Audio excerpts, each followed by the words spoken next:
Welcome to Custom Made in New York podcast, reminding women of their worth 1 week at a time.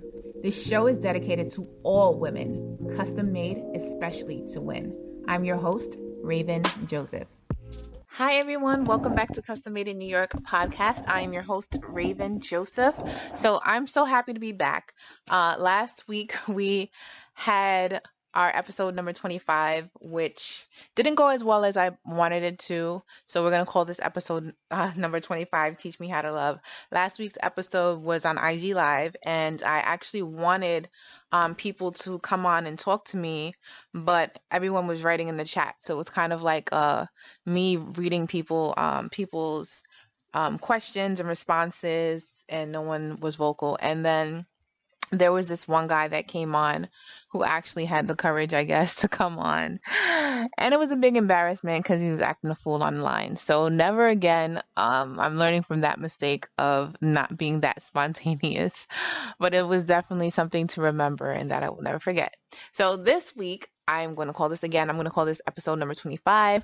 So this week, we're talking about the topic of self-love. And so I am calling this episode Teach Me How to Love Part 1, because there are so many different ways that we can love ourselves. And yeah, I don't want to pack it into one episode. So yes, the reason why I thought to talk about this week is because we learn from those around us, right? And I've been noticing some things about my dad that I have picked up, some habits that are not so, even though it seems like it's loving, it's not self-love. For example, he's been very sick and he's gotten a lot better, but he's still not 100% himself. Like, he doesn't move the way he used to. And there was someone that was asking him to do a favor for them, but they were guilt tripping him into doing it, and he did it. And I don't think, even though it may seem like it's okay, it may seem like, oh, we're doing this out of love, it's not love when you're hurting yourself to take care of somebody else, if that makes sense. So number one, I'm going to give you 5 tips or 5 ways to love yourself today. And number one is just setting boundaries, learning to say no. Stop trying to please everybody all the time, because you have to take care of yourself first. And I feel like society teaches us one way, and in reality, like, F society, like society really has it all wrong. And it's like, I didn't even know what really love was until I guess I was in my 20s. And even today, I'm still learning how to love myself. And even when I feel like, oh, I got this, I know everything. No, I'm still learning. I'm still surprised at the things that I'm learning, but I've grown so much and I've come so far just looking at where I was and where I am now. I'm very proud of myself. And some of the things, I still struggle with that. And that was like why it was my number one thing to talk about, is setting boundaries, because I'm like my dad. Like, I don't know how to say no to people sometimes, and I feel bad when I say no, because people make me feel bad. And that's toxic when someone says something to you when you tell them no, and they try to make you feel bad about it. That's not a good person. Those people you do not need to have in your life. And I'm learning that. My dad, he's 83 years old. He still hasn't learned it, but some people are stuck in their ways, but he's aware of his actions. I spoke to him about it, and he said he's going to speak to her. I don't have to say anything, because I really clearly was going to speak up about it, because yeah, that's my dad. So number one, just setting boundaries, learning to say no. I actually was reading a book, an Audible. So I had posted today and nobody responded, that I hadn't really read a book this summer because I've been so busy with my candle business. I didn't read, but I've been listening to a lot of Audibles. And there is an Audible that's called, I think it's Set Boundaries. My phone is all the way in the back. I'm going to post it in the description, but it talks about like how we grow resentment because we don't set boundaries.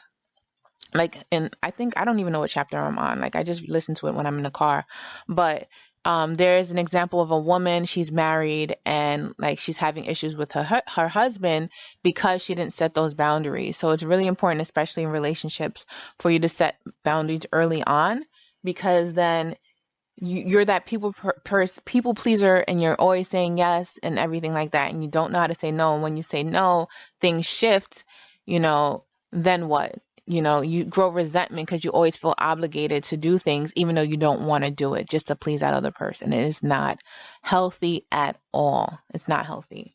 So number two, I would say, stop living in the past. How often do you find yourself thinking about what you should have done in this situation, what you could have done in this situation? It's okay to think about it, but it's not okay to dwell on it. You have to let go. You have to accept whatever it is that you did and just learn from it and move forward. Don't allow it to stop you from trying, because a lot of the times we're like, oh, we failed at this in the past, and now I don't want to take this risk because I didn't do so well before. I don't want to embarrass myself. People are watching. F that. This is what life is about. Life is about taking risks, trying new things, getting to know yourself every day. So you're going to make mistakes. Nobody's perfect. And I think with me learning that and learning what determination is, like my partner taught me about what determination is, pretty much not giving up on anything. I've been through, I want to say, 2 businesses that I wouldn't say failed, but it wasn't coming out how I wanted it to come out. But I would say today I'm less than a month in, I would say 3 weeks into my new business, and I'm already made back what I spent or invested into the business. So I'm pretty happy with what I'm doing. It's a lot of fun because I get to create shit, and I love to create shit. So like I sit at home and I'll have a new idea and I'll just like pull out the drawing board 24/7. I'm up late at night because I'm so excited, you know, and it's a great feeling to be like that. And it all stemmed from me not focusing on what I failed, but thinking about other ways to love myself. And the way I did that was 3, I started to try new things. I know what I want in life. I want to be successful. I want financial freedom. I want to be able to provide for my family. And I know that on a teacher's salary, it's not going to be the life that I want to live, right? Because I know what I want. I want to travel and, you know, do all these things. So it was important for me to make a better income. And so rather than me just say like, forget this, like this didn't work when I was event planning, this didn't work when I was doing desserts, you know, all these things, and being down on myself, I just continued to try different things. And even with the gardening, I was super excited. I think I shared it on my podcast. Like during quarantine, I was gardening like crazy, ordering things on Amazon. And then one weekend, I don't even know what day it happened, but I came home and like everything died. And it was outside. All the plants inside were fine, but like I don't know if it was a frost. I don't know what happened, but they were growing so beautifully, and then it was so disappointing to see that they failed. But I tried. Then after that, like I got it. I tried something else, candle making, and here I am with my business, and it's doing really well. So 3 is just getting to know yourself by trying new things, exploring your passions, taking risk, moving away from being comfortable, because if you're too comfortable, you're not really learning much. You know, hang out with different people, see what they're about, see, you know, and I always tell my students that too, like, make sure you're joining clubs. It doesn't mean that you have to commit to anything. You're just dibbling and dabbling. You're getting to explore new things. And sometimes I feel like, even in college, I don't think I should have went right into my major. I don't regret being a teacher. This is what I want to do and I'm happy with it. But like sometimes I don't think like the liberal arts or whatever are real classes that you should take to explore. Like that's not it. I'm sorry. That's not really it. There should be an alternative model or way to organize our courses where we're trying different things, or you know, like, and I tell my students now, like, make sure you're doing internships. Make sure you are doing as many internships as you can, even if it's free, because even if it's not even within your major, because you don't know, you don't know everything. You know, you may know like this is what I'm gonna do, and this is my eye is on the prize, and then you don't know there's something that's more fulfilling for you. you know? So it's good to like dibble and dabble and take chances and try new things. So that was number 3, explore your passions. And number 4, take care of your health. So one of the things that I pride myself on with the candles is making sure that it's good for your health. They are not toxic. I'm with this thing ever since I heard the statistics of how COVID has impacted our community. I've been more focused on wellness. I've been more focused on my health and taking care of my body, making sure that I'm exercising, making sure that I'm meditating, making sure that I'm eating properly. And even the things that I use in my apartment are changing. I changed my deodorant so far. It doesn't have aluminum or baking soda, all these things that are not too good for your body. Like, but I'm learning. Like, I don't know the answer to all of this, but slowly, and like even with when these house products are done, I'm going to move on to finding stuff that I can clean with in my house, that is healthier for me, you know, because we breathe in bleach. I use bleach all the time, you know, and I know it's not healthy. So just enjoying that, like finding new things to keep myself, my physical, my mental, and my emotional state healthy. And finally, number 5, just being aware of who you are, knowing who you are, appreciating who you are, and accepting who you are. And that, I think, that's not the toughest one for me. The toughest one for me is forgiving. But just knowing who you are in terms of when you step into society, you are not confused about where you come from, where you are. You're solid, you know, there's nothing that is going to make you question who you are. I don't know why I don't remember the titles of these Audible books that I've been listening to, but there was another book that I was listening to, and I purchased it because I want to learn how to market better. Market my product so I can get more sales, right? And I think that's one of my weaknesses. So because it's my weakness, I'm going to spend money to learn about it, right? So I'm listening to this Audible, and the whole time I'm listening to it, I'm cringing because it's pretty much telling me to revert back to my people-pleasing state. Like, I want to get far away from that. I want to be myself. And if people don't like me, they don't like me. I don't want to be, that's what it's called, the likable factor or something like that. Or the likability factor, something like that. And I don't know. I'm just not a kiss ass person. I meant I'm a recovering kiss ass person. My bad. And I think even though I want my business to flourish, it has to be genuine for me. Like, I can't like, I'm not a phony person at all. Like, the friends that I have around me, I care about so much. I love my friends so much. And my family, I didn't choose them. Now I'm playing. I love my family too.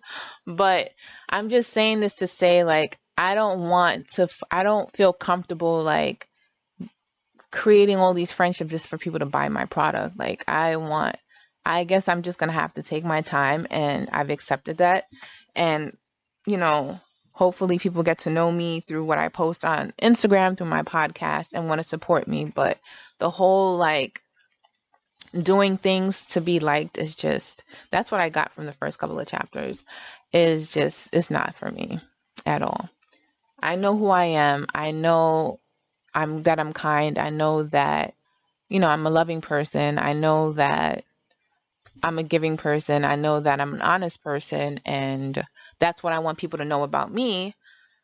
But I think it's going to take time. And I know this about me. I appreciate this about me. I also know about myself that I'm an overthinker. I dwell in the past a lot. Yeah, so those are things that, although I know these things about myself, I've come to accept about myself. And I am working on those. So I'm not going to let anybody come into my life and tell me what I am or what I am not. And that goes with going back to practicing, like just being me and knowing who I am and my actions. Like, even if someone was to try to come into my space and tell me otherwise, I know my worth. I know who I am. I know where I'm going. And so just don't allow anybody, I say that just to say, don't allow anybody just to come into your life and try to shake your world up. Know that you are enough. You don't need anything from anybody. You are enough with what you have. You don't have to alter or anything like that. Those are my 5 of part 1. Those are my 5 examples of how we can love ourselves. And I am not perfect in any of these areas, but each day I do intentionally practice those things. And I know that I said before, there are, more ways to love ourselves, but I wanted to share this because even though it may seem obvious, you're listening like, oh, we know this already, but there are a lot of people who don't know this. And like I told you, I didn't really learn what love was or self-love was until I was really in my 20s, because in my house, we never talked about what love was. I always, when growing up, especially in my teenage years, I thought love was a feeling. You know what I'm saying? I didn't know it was acts, of kindness, to ourselves. I didn't know any of that stuff. I was lost in the sauce. Okay. So, so just bear with me when I, talk about things that you probably already know, but, I do appreciate that you listened this far in. So with my website, my candles, Candid Soul Candle Company, I do have my website up. It launched on July 27th, and I'm selling candles, lip balms, bath salts, and I would love for you to go check it out. It's at www.candidsoulcandleco.com. You can also follow me on Instagram at Custom Made in New York. And my Gmail is custommadenewyork@gmail.com. Because August is Wellness Awareness Month, I have decided to give 15% off my summer collection of 8-ounce candles. A portion of the sales do go to my nonprofit, Ladies About Community Elevation Incorporated, where I mentor young girls in low-income communities. We do start this October, and it's going to be virtual in the meantime until everything settles down. But you can see how much I'm donating with each sale. You'll see at the top of the website, www.candidsoulcandleco.com. You'll see a banner that just shows when you make a sale, you'll see how much is being donated to the nonprofit. So I'm really excited about that. I got a dope curriculum coming up. I'm excited to meet the new members that are coming in. A couple of weeks ago, I did meet with some of my day ones, I call them, who started LACE with me, my alpha chapter. And it was such a good time. They're in their first year of college, doing so well. I'm so proud of them. One of my girls started a blog of her own. She's an awesome writer. I knew she would be. It's just so amazing to see how much they've grown. So go check out my website, www.candidsoulcandleco.com. Enjoy this journey of learning about how to love yourself. I'm so glad you were able to tune in with me this week. I look forward to talking to you next week. Take care.